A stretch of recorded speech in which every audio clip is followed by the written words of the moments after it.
I'm Diddy. This is the story of my rise, my reign, and the reckoning I never saw coming. I tell this not as a victim or a villain, but as a man who lived every moment at full volume. I was born Sean John Combs on November 4th, 1969, in Harlem, New York.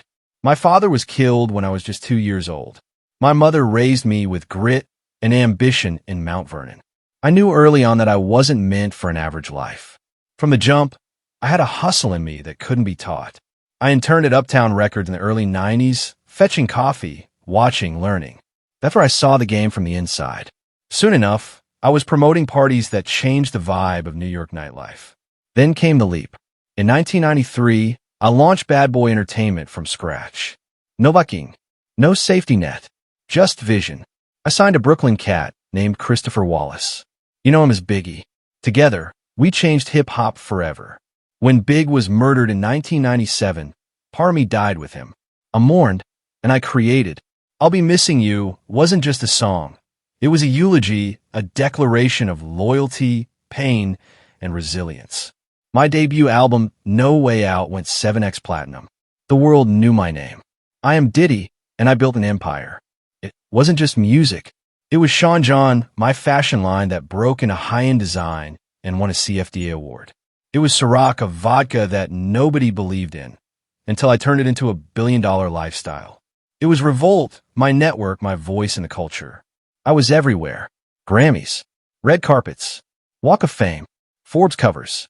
To the world, I was a mogul. To me, I was just getting started. But every empire has shadows. My relationships were always under the microscope. Some flourished. Some failed.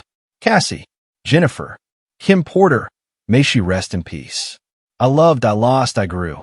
But the love was complicated. And in time, the past caught up. In 2023, Cassie filed a lawsuit against me. The world heard. Words like assault, control, manipulation. We settled. But the scrutiny never settled down. I am Diddy. I lived fast. Maybe too fast. Then came 2024. The raids. The headlines. The federal case. Homeland Security hit my homes in LA and Miami. They took everything. Hard drives, phones, even my freedom. The feds built a case. Racketeering, trafficking, conspiracy. I pled not guilty. But trial doesn't wait for truth. It feeds on spectacle. I sat in court while they dissected my life. My friends testified. My enemies testified. Even Kid Cudi and Cassie took the stand. The jury saw a mogul. The jury heard a monster. July 2nd, 2025. The verdict came down. Not guilty of trafficking. Not guilty of racketeering. Guilty of transporting women across state lines for sex. Under the Mann Act. I am Diddy, and I was convicted.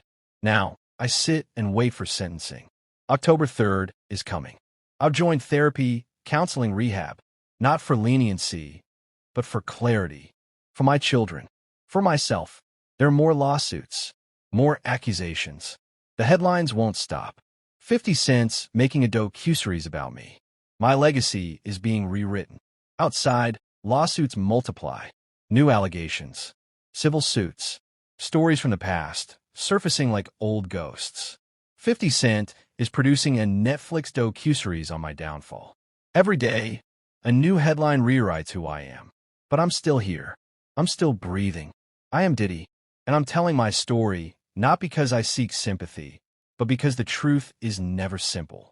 Because my fall is real, but my rise was too. And because this isn't the final chapter. But I still speak. I still rise. I am Diddy, and my story is not over yet.